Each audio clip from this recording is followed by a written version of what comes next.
சில படத்துல எல்லாம் அதில் வர சாங்ஸ் 1-2 தான் ஹிட் ஆகும். ஆனால் இவங்க 2 பேரும் சேர்ந்தாலே பாட்டு எல்லாமே தர லோக்கலாக இருக்கும். அதே மாதிரி பாட்டு வேற லெவலில் ஹிட் ஆயிரும். அது யாருன்னா DNA காம்போ தாங்க. தனுஷ் அண்ட் அனிருத் காம்போவில் வந்த சாங்ஸ் தான் இந்த வீடியோவில் நம்ம பார்க்க போகிறோம். 3 மூவில இருந்து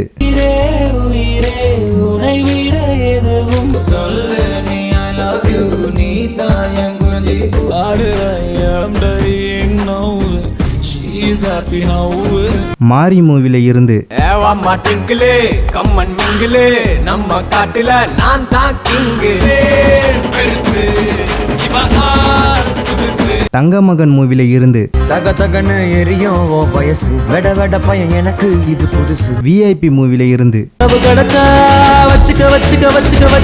திருச்சிற்றம்பலம் மூவில இருந்து